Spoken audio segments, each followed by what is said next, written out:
Welcome everybody to today's video. So as usual, Go beep beep beep.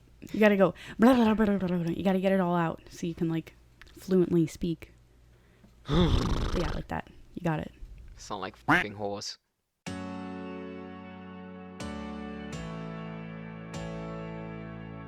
Hey everybody, welcome to today's Adaption evaluation. Joining me today is Danielle Bauman. Hello, my name's Danielle Bauman. That's my last name. I'm a cinema student. I do movies and stuff with Jaws. But right now, during the whole pandemic, not having school, I've been streaming on Twitch. So it's Danny Saurus, 2 I's and 2 S's at the end.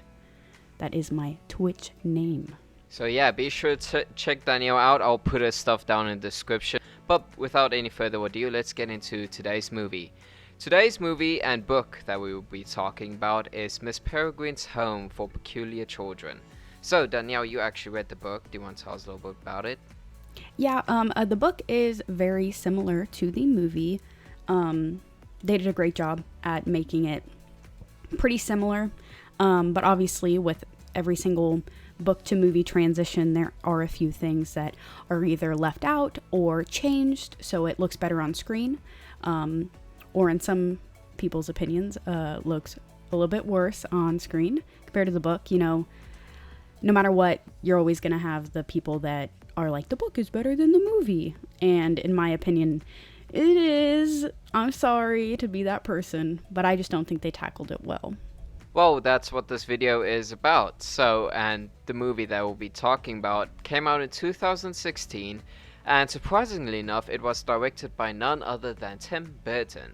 Now, you'd think that a movie directed by Tim Burton, the man that directed iconic movies such as Edward Scissorhands and Big Fish and Charlie and Chocolate Factory and so many more other fantasy stuff, and even other adaptations such as Alice in Wonderland, you'd think he would have an easier time with this, but sadly this was not one of his better films. But first of all, let's talk about the things they did well.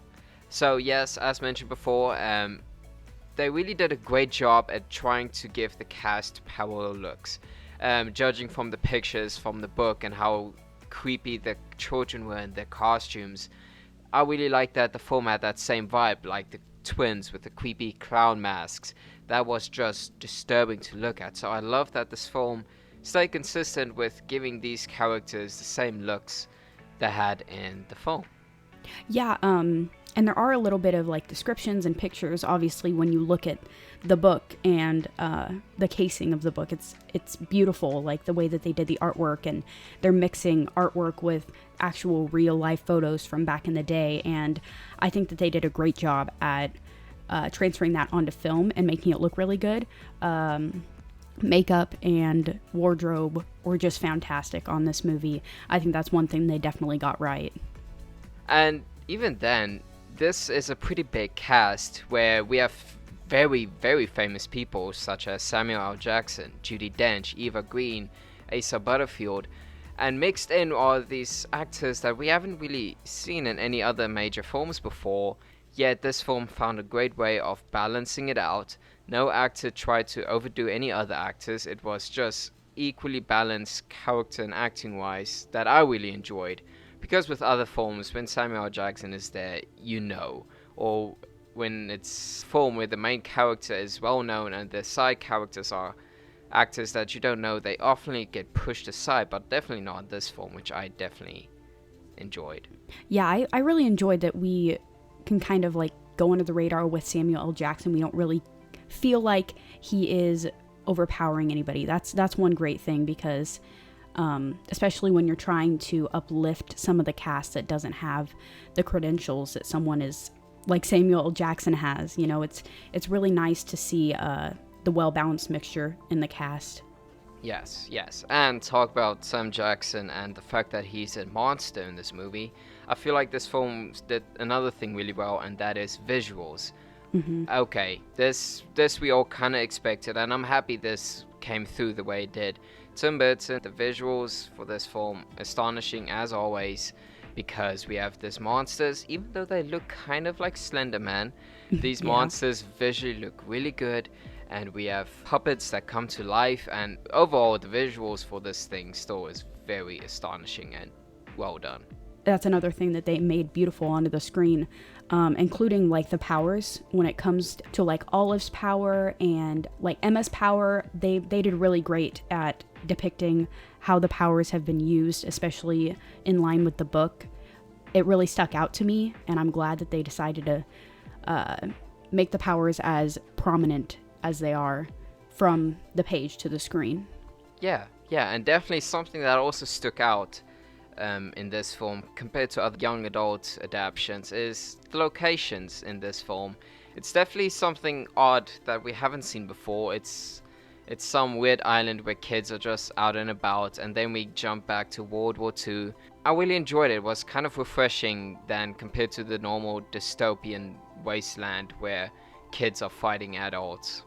Yeah, like when they're on the island, it's just a lot brighter, and they seem like they do want to be there because they depict that in a bright background, how the island is just beautiful. And even though there is like a grim story and it makes it just seem like a bad situation, they try to make the island a little bit brighter to make everybody feel like they're safe and at home. Now, sadly, that's all the things that they did well that we honestly found worthwhile talking about. Now we need to talk about things they definitely could have done better. So in the movie, Emma and Jacob do not have a relationship like they do in the book. In the book, Emma's powers are fire powers, and this bothered me so much watching the movie. So much. Because, first off, it kind of made their love special because the power really didn't allow them to touch or have physical contact.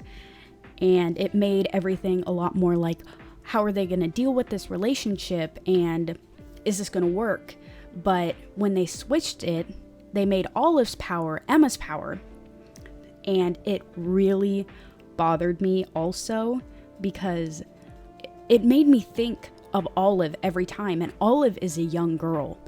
So every time Emma would do a power, I'd be like, how old is Emma? Oh my gosh, it made me think of Olive's age. And it made me just cringe every time. And I have no idea why they would switch that. I think it was a really silly decision to do that. I understand kind of wanting it to be more like young adult and like appeal to the younger audiences, and have less relationship maybe to appeal to the younger audiences. But I think it just made their relationship on screen dwindle and have less of a point. That's very true. And another thing they could have done better, as someone that was actually excited for the movie and then going in and watching it for the first time, I feel like it was definitely way too long. And it's 2 hours long, which is pretty standard in today's movies, but that first hour just drags out way too much, and I feel like they definitely could have cleaned up the pacing though. And this is weird coming from this type of movie, since the screenwriter is someone that helped co-wrote Kick-Ass and Kingsman, two adaptation movies that are full of action and some funny, quirky comedy moments. And then you have this movie where the first hour is just dragged out grey drama. But I definitely feel like this movie was too long for what they were trying to do. And if they were trying to do, they could have made the first hour, definitely trim it down, make it snappier, and add more to the second hour than what they had. I completely agree. With the movie, you're just kind of sitting there while they're explaining the backstory with Jacob's grandpa, and like you're kind of getting an information overload, and it seems boring because there's no high-paced action on the screen with that information that you're receiving from them, you know. And at some moments it's like so fast-paced and there's a lot going on screen, but the first hour is just like they're dragging you through like all of this backstory that you do need. Yes, you do need it, but they're dragging you through this backstory and not making it interesting visually. Yeah, they definitely could have handled the delivery of this world building better than they could have. Another thing to talk about with this film is the possibility for sequels, because this is only the first book in the series, And so if this was their approach to world building, that definitely would have made things more difficult going forward, and thus I think that's one of the reasons why there's never been a second movie. Now, if they wanted to do a second movie, it's still possible. A lot of companies such as Netflix and HBO and Hulu, I feel like a lot of them are starting to fishing for this type of sequel, something that already has a fan base and a solid cast nonetheless. So it is possible for a sequel to happen. It's just they're gonna have to fix on how they do world building in the sequels. Yeah, with a sequel, I mean, they could go with the movie side of a sequel, which most people do. You know, if you start with a movie, you keep going with a movie unless it's dead. But I think that it would have started out and looked so much better pace-wise if it was a TV show, maybe even a reboot, which I think the cast is fantastic in the movie. If they sat down and wrote a TV show, there is so much information and lore with Miss Peregrine's Home for Peculiar Children books. There are a lot of books. I was thinking more of a TV show, like with episodes compared to a movie, which obviously they released a movie and it didn't do the greatest. It's kind of sad because I really love these books, and it was hard to watch that happen, especially with a great cast and Tim Burton, you know, like it could have ended a lot better. So yeah, here's to hoping they do get their reboot. Thank you for watching today's video, everyone. Thank you, Danielle, for joining me. No problem, anytime, Jaws. Hopefully I'll be coming back with you at some point and doing more movies. As always, love you guys, stay safe, and farewell. Hey, hey, here's the play. Blow